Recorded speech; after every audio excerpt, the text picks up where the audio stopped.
everybody, I'm Bree the Plant Lady, and today I am going to do my first round of fertilizing for 2021.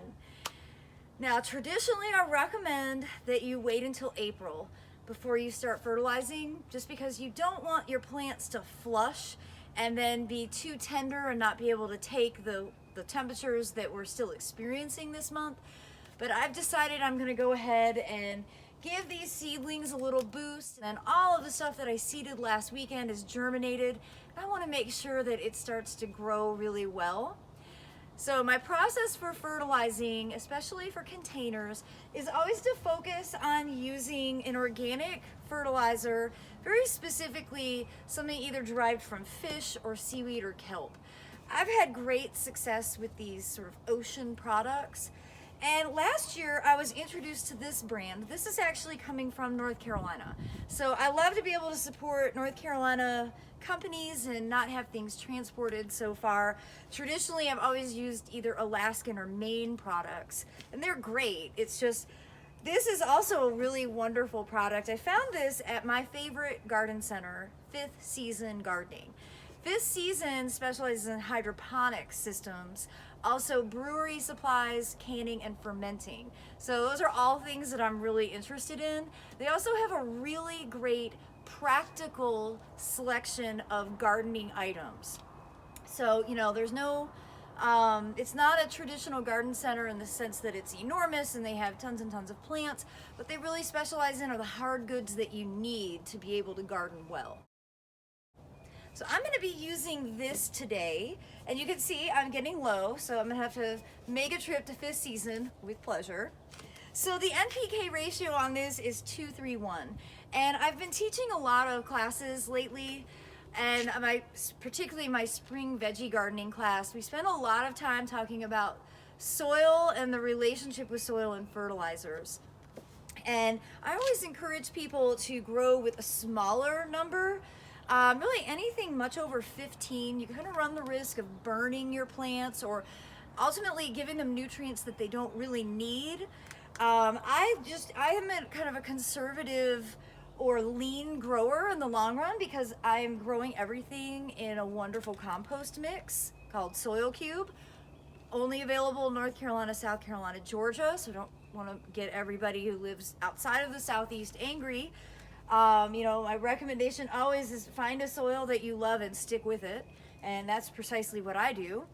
So today I am just gonna put some into this watering can, and I have to say I love everything that Crescent Gardens makes. Like, they're the best containers of all time. I got some Crescent pots like 10 years ago. They still look like brand new. Like, they haven't faded, they haven't cracked in the winter. They're just like the perfect containers, and they're lightweight because they're plastic. Well, so I was really excited to get this Crescent watering can, which is the perfect size. It's not too heavy for me to lift. Sometimes watering cans are heavy. It also has the thing where you add the water on top, so it's practical. You can get to it. Too often, the handle covers the hole, and it makes it impossible to fill with water. Clearly, whoever designs watering cans probably never uses them. And then what I just noticed was that if I decide I need to take the rose off, say I get like a bunch of soil or like all these petals from the Prunus mume are falling in, and I don't want to get the rose clogged, you can just, you know, take that off, and then look, you can attach it here. That way you don't lose it.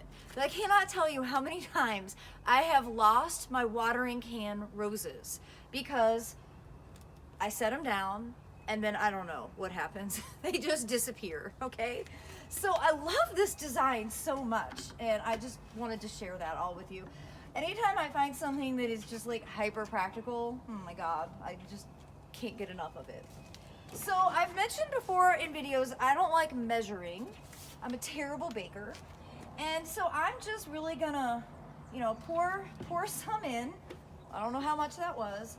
And I'm gonna agitate it around in here. And yeah, it's stinky, you guys. Like, I'm gonna know for the next 24 hours that I applied this. And now I'm just gonna water these seedlings in. And the nice thing with fish emulsion, the plants actually absorb it both through the foliage and through their root system. So, you know, when the plants are large, don't hesitate to get the leaves all wet.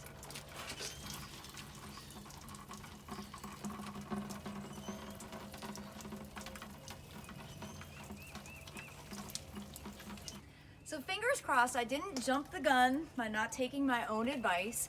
I do look forward to giving you updates on this, and I'm gonna go ahead and link both of these products in the description because I just learned how to do that, you guys. And I know that I shouldn't be so excited about something so simple, but you know, it's a learning process for me. I am not a tech-savvy videographer. If you had any idea how many videos I've made where I've cut my head off, you would be fairly entertained. Maybe I should start a bloopers channel to show how bad I am at camera work.